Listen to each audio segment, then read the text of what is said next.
bikinisha bakoresheje ibikoresho bitandukanye bifite forme y'igitsina nka za karoti, bagakoresha za kokombure, bagakoresha ibindi bikoresho nka za vibrators. Ni igikoresho stimulating cyangwa se kavibura gakozwe mu shusho y'igitsina. Ibi bikoresho rero bifite risiki ikurikira, hari uko kwanduza indwara zigiye zitandukanye. Ndabashimiye kandi ndabasubije undi kiganiro ni wa mwanya wo kugira hamwe n'abantu bijyanye n'ubuzima. Nitwa Niyotwiringiye Charles, bakaza neza na none. Uyu munsi rero tugiye kurebera ku bintu bijyanye no kwikinisha cyangwa se masturbation mu rurimi rw'icyongereza. Kwikinisha ni igihe cyose ushatse gukora sex uyikoreyeho cyangwa se uyikoreye kuri mugenzi wawe bitagombeye kugira uwo muhuza ibitsina. Niba ushaka gukora sex cyangwa se ushaka gukora imibonano mpuzabitsina, igihe cyose ukumva wowe ubwawe urihagije wayikorera, uri umukobwa, uri umuhungu, uri umugabo, uri umugore, icyo gihe cyose uzaba wikinishije. N'igihe biba ngombwa ko abantu babiri baba bahuje ibitsina, urugero nk'abakobwa babiri cyangwa se abadamu babiri cyangwa se abagabo babiri, nabo ubwabo bashobora gufashanya bakikinisha. Umugabo n'umugore cyangwa se umukobwa n'umuhungu nabo ubwabo bashobora kwikinisha. Igihe cyose ufashe ikintu runaka kitari igitsina cyawe, vibration machines murabizi zirahari, bakoresha za kokombure, za karoti, cyangwa se ukaba wanakoresha urutoki rwinjiza mu gitsina cya mugenzi wawe, wa musore we, kuri mugenzi wawe w'umukobwa, icyo gihe nanone uzaba umukinishije cyangwa se muzaba mwikinishije mwembi bitewe n'icyo muzaba mugamije. Reka rero tuze kurebera hamwe ibibi byo kwikinisha, nubwo ubushakashatsi bukomeza kwerekana ko ari byo bike kurusha ibyiza byabyo. Hanyuma nanone tuze turebere hamwe ingaruka zo kwikinisha igihe byakozwe igihe kirekire. Hanyuma nanone turaza kureba icyo amategeko avuga ku bijyanye no kwikinisha. Nyuma turaza kureba ibyo umuntu atekereza ku bijyanye no kwikinisha.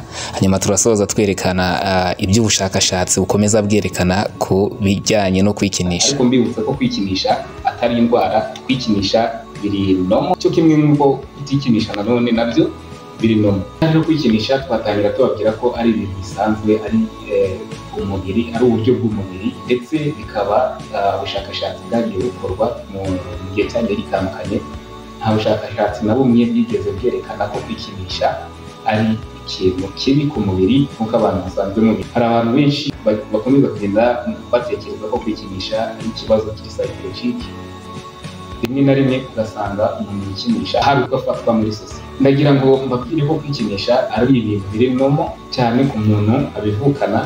Nk'urugero abana b'abahungu iyo bageze mu kirangavu normally barikinisha. Hanyuma kuko kwikinisha hari igihe kurenga ukarenga imyaka ya wa musore cyangwa se wa mukobwa, bikaba byamusanga mu gihe cy'ubukuru bwe, bikaba byafata hejuru y'imyaka 25 bikarenga, agakomeza wa muco wo kwikinisha.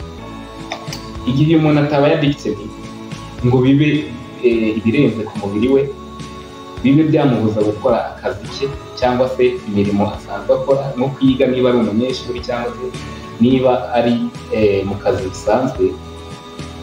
Igihe uku kwikinisha nta kibazo bimutera ubwe, akaba atashobora gufata umwana w'abandi ku ngufu cyangwa se undi muntu wese ku ngufu. Igihe uku kwikinisha bitabangamira imibanire y'umufasha we cyangwa se uwo bashakanye, ukwikinisha gufatwa no kwikinisha bisanzwe kuri nomo mu buzima kunakenewe. Byakomeje kugenda bigaragara ko abikinisha cyane ku kigero cyo hejuru ari abagabo kurusha abagore. Abenshi bagenda babyibazaho ibibazo bigiye bitandukanye. Rimwe na rimwe ugasanga bibaza ati kwikinisha biremewe, umuntu yava mu kwikinisha, ni gute umuntu yareka kwikinisha noneho agakomeza ubuzima busanzwe. Reka tuvuge gatoya rero ku bijyanye n'itegeko, icyo itegeko rivuga ku bijyanye no kwikinisha ari ahangaha mu Rwanda cyangwa se ibihugu by'amahanga. Byatangiye mu kinyejana cya 15 kuko kwikinisha ari icyaha gikomeye ku buryo uwabikoraga yashobora kuba yanahanishwa igihano cy'urupfu. hanyuma uko ubushakashatsi bwagiye bukorwa mu buryo bugiye butandukanye byaje gusanga kwikinisha biri normal kugeza ubwo mu kinyejana cya 17 cya 18 byabaye ngombwa kwikinisha kwemezwa mu mibereho y'umuntu isanzwe, byemezwa ko kwikinisha atari indwara, atari uburwayi bwo mu mutwe, atari ikibazo, ahubwo ko kwikinisha ari umubiri w'umuntu kandi bigomba kubaho. Reka tuze tuvuge ku bibi byo kwikinisha. Kwikinisha ni igikorwa kibata, byagusaba icyumweru kimwe cyangwa bibiri kugira ngo iki gikorwa bizakugiraho ingaruka zigiye zitandukanye, ari ibijyanye n'imitekerereze, imikorere y'ubwonko bwawe, cyangwa se ibijyanye n'imikorere y'umubiri wawe mu buzima busanzwe. Tugaruke ku bakobwa bajya mu mihango. Niba wikinisha kenshi gashoboka ujya mu mihango, hari igihe kizagera umubiri wawe ukaba stimulated mu buryo buhoraho, noneho iyi mihango yawe rimwe na rimwe ukaba wayibona, cyangwa se igihe uyibonye ukayibona mu buryo utari witeze, byatewe na kwa kwikinisha umubiri wawe uhora muri sex. Wa mukobwa we, niba wikinisha cyane, hari igihe intanga zihuta igihe wakoze sex mu buryo bushoboka, kuko intanga yawe ihora itegereje kandi iri ready kwakira intanga y'umusore, ku buryo ikosa rimwe uzakora mu bijyanye na sex ushobora kuzahita usanga mu buryo byihuse. Ikindi kintu twavuga ku bijyanye no kwikinisha, ingaruka zabyo ni ibintu bijyanye na guilt. Wowe ubwawe ukumva uri depressed bitewe n'uko wumva wakoze icyaha, wumva wakoze ibintu bitemewe, tubihuje n'imyizerere yawe cyangwa se idini usengamo cyangwa se aho uvuka. Ibi bigatuma urwara indwara ya depression. Kuri aba bantu bikinisha bakoresheje ibikoresho bitandukanye bifite forme y'igitsina gabo, nka za karoti, bagakoresha za cucumber, bagakoresha ibindi bikoresho nka za vibrators. Ni igikoresho gistimulating cyangwa se kavibura gakozwe mu ishusho y'igitsina gabo. Ibi bikoresho rero bifite risk ikurikira: hari uko kwanduza indwara zigiye zitandukanye, infection za microbes, ushobora kugenda kikaba stuck, kigafatirwa mu myanya myibarukiro. Si ibyo gusa, iki gikoresho gishobora kugukomeretsa cyangwa se kikakwangiriza mu bundi buryo. Ikindi cya nyuma cy'ingenzi cyane ni uko iyo wamenyereye iki gikoresho, igihe cyose ugiye guhura na mugenzi wawe cyangwa se umufasha wawe uwo mwashakanye, ukomeza gutekereza bya bikoresho usanzwe ukoresha aho kugira ngo ubashe kuba wamutekereza. Ku abagabo bakunze gukoresha uburyo bwo kwikinisha, rimwe na rimwe hari igihe bagira ikibazo cya fracture cyangwa se akaba yavunika iki gitsina, cyangwa se hagira iyi indwara za pylori, nk'urugero fimose, aho uruhu rwe rutwikiriye iki gitsina rugenda rugaherayo. Igihe cyose rero wumva ufite ibibazo byo kwikinisha, wumva byabaye byinshi, wumva bikuremereye, byaba byiza wegereye psychologist cyangwa se undi muntu wese wakugira inama akabasha kugufasha. Ariko nanone mbere yaho wagerageza bimanaginga igihe bidakabije ukoresheje uburyo bukurikira: gukora siporo, bikakurinda kuba wakwihugiraho cyangwa se gukomeza kwitekerezaho mu buryo buri hejuru cyane. Hari kuba wakwandika cyangwa se niba ukunda gusoma ukaba usoma amajano agiye atandukanye kugira ngo wakwihugiraho tugende kurangira. Gerageza igihe kinini ukimarane n'abantu, wirinde ahantu na hamwe uba uri wenyine, ugerageze igihe kinini kibane n'inshuti zawe. Kwikinisha byaba bituma umugabo abura ubushake cyangwa se umudamu. Ahangaha nta kibasubiza mu buryo bubiri. Mu buryo bumwe ni igihe byabaye grave, wakoze kwikinisha birenze. Uku kwikinisha iyo kwarenze igihe cyose biba ari bibi mu buryo bwose. Ubushakashatsi rero bugiye butandukanye yerekanye akamaro nanone ko kwikinisha ku bantu babikora, nk'uko ariko nanone wowe utikinisha nawe ntacyo ubaye ndetse nta kintu urimo ubura mu buzima. Tuvuge ko uyu muntu wikinisha igihe abikora mu buryo budahoraho, mu buryo butabangamye kandi mu buryo yumva nta kibazo bimuteye, akenshi bivura stress. Abantu benshi bagira stress iyo wikinishije akenshi uba ukoze massage yoroshye y'ubwonko. Mu bushakashatsi bwagiye bwerekana iyi ngingo mu buryo bugiye butandukanye. Akenshi bavuga ko nanone iyo ukoze masturbation nk'abantu ikibazo cya insomnia, kubura ibitotsi cyangwa se ukabura amahwemo igihe uryamye, kwikinisha bituma babasha kuba basinzira bakabona ibitotsi, kubera ko iyo wikinishije bikarangira ubwonko bwawe buba relaxed.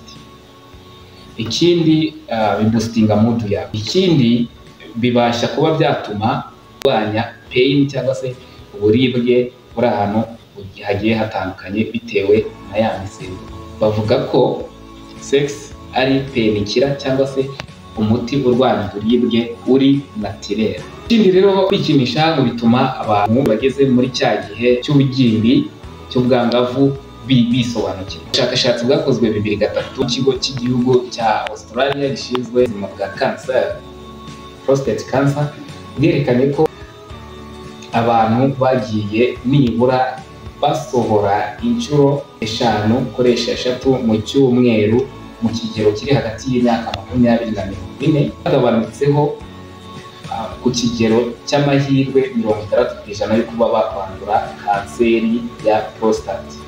Ni kanseri yataka abagabo.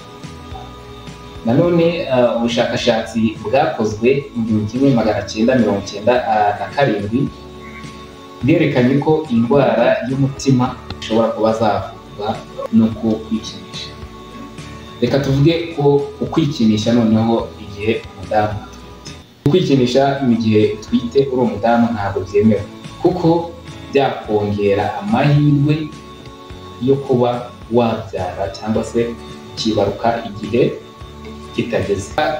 Turebere hamwe rero ko hari ibintu abantu bakomeza kugenda batekereza cyangwa se bibwira ku bijyanye no kwikinisha, kandi nyamara atari byo nk'uko ubushakashatsi bwagiye bubyerekana, ubushakashatsi bugiye butandukanye.